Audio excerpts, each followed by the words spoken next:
Why no contact with a narcissist hurts so much? The phone lies face down on the table. You told yourself you stopped caring, and still, your hand reaches for it. Not to call, just to see if the screen has lit up.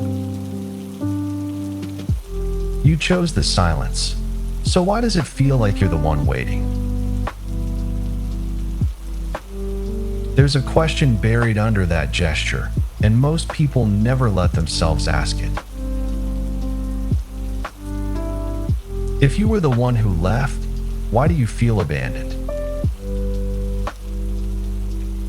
If you closed the door, why are you the one standing outside it in the cold? Maybe they'll come back. Maybe they'll burn everything down. Maybe they'll do nothing at all. The return, the rage, the silence. 3 different answers to your absence. But tonight you're going to see that they're not 3 answers. They're the same answer, wearing 3 masks. And none of them are really about you. If any part of this already feels like it's describing your own hands, then stay with me a little while. There's no rush here and nothing to fix tonight. Just stay and let's look at this together, slowly, the way it deserves to be looked at. Because here's what we'll sit with, slowly, in what follows. The responses to your silence are predictable, not because they're clever and not because they're strong, but because they come from a need that runs on a loop, the need to be reflected back. And the part of you that waits for those responses isn't weakness. It's a child who learned, a long time ago, that being seen was something you had to earn. A note before we begin. Not every difficult person has a personality disorder, and this isn't a diagnosis. But when a relationship is organized around control, validation, and sudden withdrawal, the pattern can feel exactly like this. So let's start where you are, in the quiet. With the phone face down, and the rain against the glass, and the hand that keeps reaching for something it swore it no longer wanted. The ache you built. There is a particular kind of ache no one warns you about. The ache of a silence you built with your own hands. You were the one who stopped answering. You decided the cost of staying had finally outgrown the fear of leaving. You should feel relief. Everyone told you relief would come. And some mornings it does, for an hour, maybe 2. Then the evening arrives, and with it, the strangest grief. You miss the very thing that hurt you. You wait for a voice you asked to stop speaking. This is the first thing we have to understand, because everything else grows from it. The mind doesn't process the ending the way your decision did. Studies on rejection and social pain suggest that losing a deep attachment can register in the brain in ways that resemble physical pain, that the body, in some sense, treats it like a wound. Your mind doesn't care that you chose this. It only knows the bond is gone, and it reaches for it the way a tongue reaches for a missing tooth. So you turn the phone over. You check. You hate that you check. And in the checking, you tell yourself a quiet lie that you're only curious, only making sure, only looking. But you're not looking for them. You're looking for an ending. Some signal that says it's over, you can rest now. And the silence refuses to give it. It just stays open, like a sentence with no final word, and your mind keeps circling back to finish it. Because the silence isn't empty. It's the loudest conversation you've ever had with them. The return. And then, sometimes, it comes. Not always, but often enough that you brace for it. A message, a memory dressed up as nostalgia, a sudden warmth where there was only frost. I was just thinking about you. I found an old photo. I'm not doing well. The screen lights up your face in the dark, and for one terrible second, your whole body leans toward it. There's a name for this. They call it hoovering, like the vacuum, pulling back in what it had let drop. And it feels like longing. It's dressed exactly like longing. But watch the timing. The message rarely comes when you're struggling. It comes when you've gone quiet, when you've started to heal, when the attention has truly stopped. It's drawn to your absence, not your pain. That's the tell. Real love misses you. This misses what you provided, the audience that made the performance feel real. So when the warmth arrives, ask the quiet question underneath it. Is this person reaching for me or reaching for what I gave them? The message that finally comes won't be about you. It rarely was. The account that reads zero. Let me say this part gently, because it's a kind of grief. A relationship like this can work like an account where only one person ever deposits. You gave your patience, your apologies, your endless benefit of the doubt, and told yourself the balance would even out someday. That if you just loved correctly enough, the warmth would be returned. So you kept paying in, year after year. And the deposits were never only money or time. They were quieter things.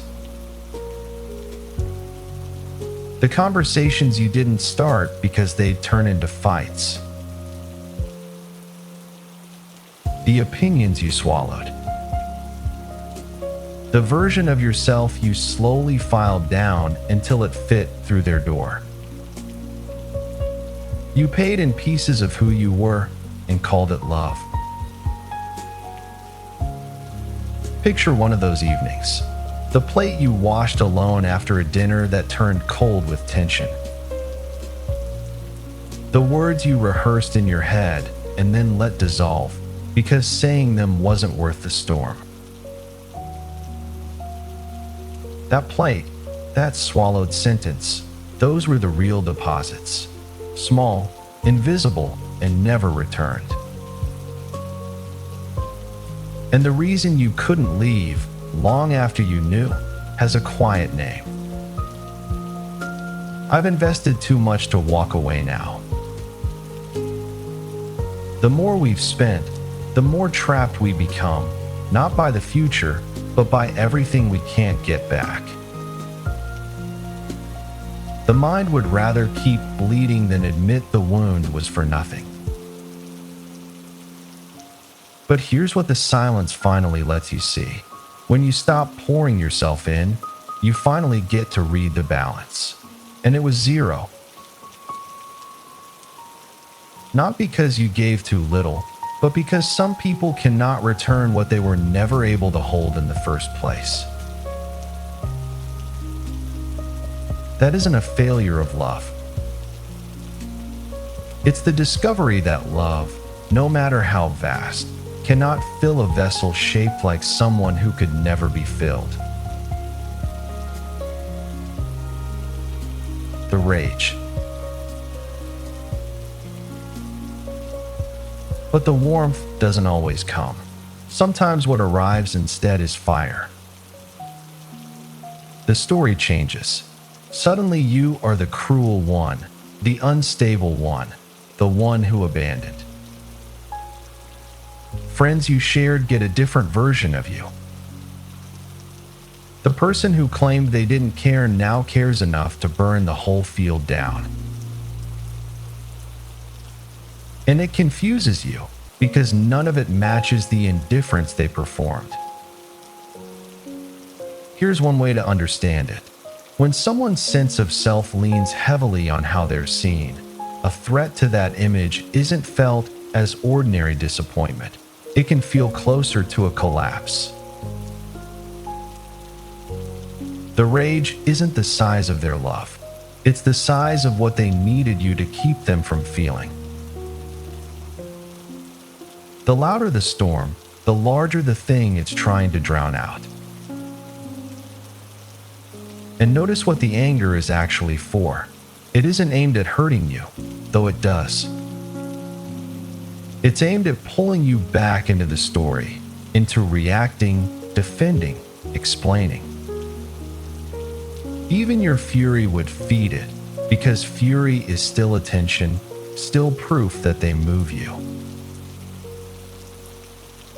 Indifference is the one thing the dynamic can't survive. Rage from someone who claimed not to care is a confession. Of what? We're about to see.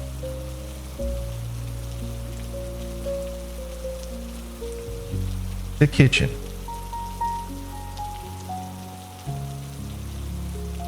Let's step out of the analysis for a moment.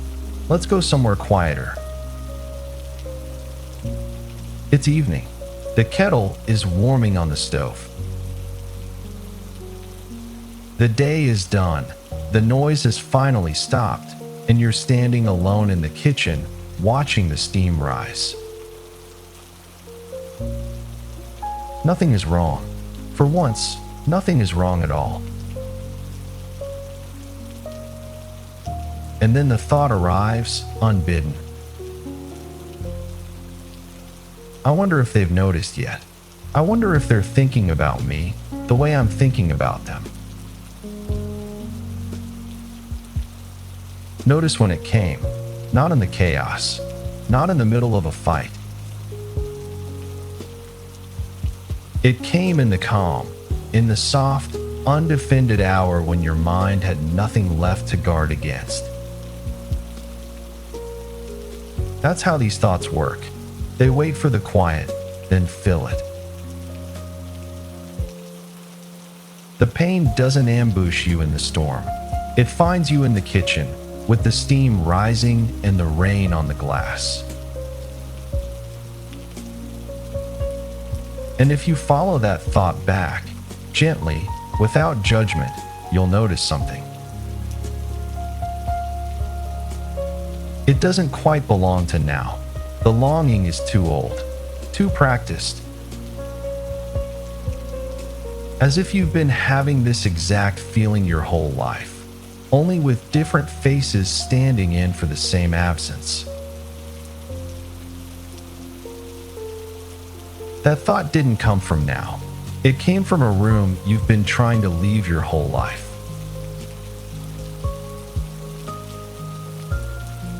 the room where it began. So let's go into that room. Somewhere behind the adult who checks the phone, there is a child who checks something else.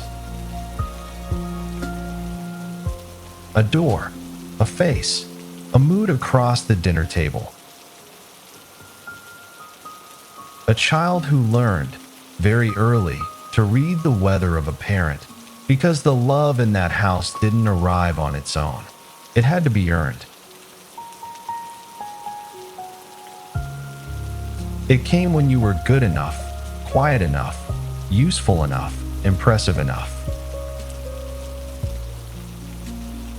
And then it vanished again, with no explanation, leaving you to wonder what you'd done. Picture that child for a moment. The careful eyes that scanned a parent's face the second they walked in the door, reading the set of the jaw, the tone of the first word, deciding in half a second whether tonight would be safe. No child should have to be that fluent in someone else's moods. But you became fluent because fluency was survival. There's a cruel piece of psychology here. The bonds hardest to break aren't the ones built on steady love. They're the ones built on love that comes and goes without warning. Reward that arrives at random, sometimes yes, sometimes nothing, creates one of the deepest hooks the mind can form. It's the same mechanism that keeps a gambler at the machine, pulling the lever long after the money is gone. And a child raised on affection that came and went becomes an expert at waiting, at checking, at scanning for the smallest sign that, this time, they might be chosen.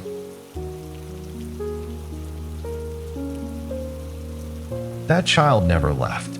They simply grew taller, found a phone, and kept watching the door. So when you reach for the screen tonight, understand who is reaching. It isn't the adult who made a hard, healthy decision. It's the small one inside, still standing at that closed door, still hoping the silence will finally break into the words it never heard. I see you. You were always enough. You never had to earn it. You were never really waiting for their reaction. You were waiting for it to mean what it never could, that you mattered.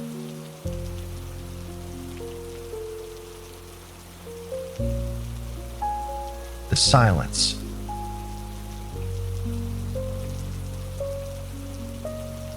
And now we arrive at the hardest possibility of all. Not the warmth, not the rage, but nothing. No message, no storm. Just silence answering silence. A stillness so complete it seems to confirm the very thing you feared most. I never mattered. My absence changed nothing.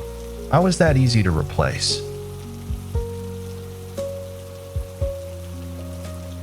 This is the one that breaks people. Because it speaks directly to the oldest wound. The child's terror that their disappearance would go unnoticed, that the door would never open, that no one was ever truly on the other side. And it's worse when you learn, as you sometimes do, that they've already moved on. A new face in the old role. The same words you once believed were yours, now spoken to someone else. It feels like proof that you were interchangeable. But stay with me here, because this is where everything turns. Indifference is not a verdict on your value. You're reading silence as a judgment, when it may only be a description of how little was ever there to begin with. Someone who cannot feel your absence isn't telling you that you were nothing. They're showing you the emptiness that was present long before you ever left. The new face will likely learn the same lesson you did. The role was always thin, only the actor changes. You've spent your life decoding their reactions for proof of your worth. But you were asking the wrong person to answer the most important question you have.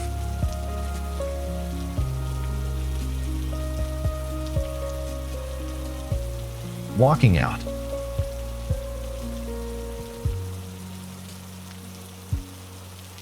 So let's gather the three things you've been bracing for: the return, the rage, the silence. You thought they were three different answers to your absence. They're not. They're three ways the same emptiness tries to fill itself. The door that opens to pull you back, the fire that rages when it can't, and the stillness when even the performance runs out of breath. The problem was never which one you'd receive. The problem was that you were still standing in front of the glass, waiting for it to see you. And here's an old, quiet truth. You can't argue a reflection into loving you. You can only step away from it. The power was never theirs. The power was in the meaning you handed across, the worth you kept asking them to confirm. Leaving isn't revenge. It's the moment you finally turn and walk out of the room where you spent your whole life trying to be seen.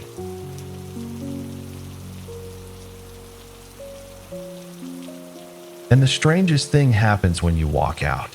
The silence that felt like punishment becomes something else. Space. Room to hear your own voice for the first time without checking it against someone else's mood. The quiet you mistook for abandonment was the sound of a door, your door, finally closing behind you. The phone is still on the table, face down, but your hand doesn't reach for it anymore. Not because you stopped feeling, but because you finally understand. The person you were waiting to be seen by was never able to see. And walking out of that room isn't the end of the story. It's the first quiet morning of a different one. The one where you finally get to find out who you are when no one is watching the door.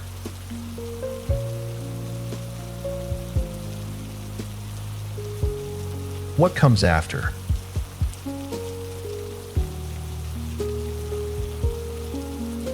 So what happens now, in the space where the waiting used to live? For a while, nothing. And that nothing will frighten you, because you've never known a quiet that wasn't a prelude to someone else's mood. You'll keep listening for footsteps. You'll mistake the peace for loneliness at first, because the two can feel almost identical. Both are empty of the noise you once called love. But they aren't the same thing. One is the absence of someone else. The other is the slow return of yourself. And you're only now meeting the second one. you'll notice strange things. A meal eaten slowly, without bracing. A thought you finish without wondering how it would land. An opinion that stays whole because no one's there to file it down. These are small, almost invisible returns, pieces of the self you paid away, quietly coming home. And if you felt even one of these quiet returns tonight, a meal eaten without bracing, a thought left whole, leave it somewhere down below. A word, a single line. Not for me. For the version of you that's only now learning it was allowed to take up space.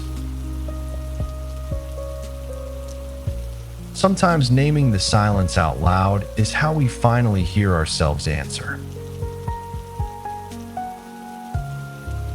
No one will applaud these returns. No message arrives to confirm them. That's the point. For the first time, you're becoming someone whose worth doesn't need to be reflected back to be real. The child who once stood at the closed door is still inside you, but something has changed. You're no longer asking that door to open. You've stopped waiting for the parent, the partner, the one who could never say it. Because you've begun, clumsily, slowly, to say it yourself. I see you. You were always enough. You never had to earn it. This isn't a triumph. There are no fireworks, no closure handed to you by the person who could never give it. There's only this, a phone face down on a table, a rain that has softened to almost nothing, and a person who has finally stopped reaching. Not because the longing died, but because you no longer need someone else to tell you that you exist. You were always real, even when no one reflected you back.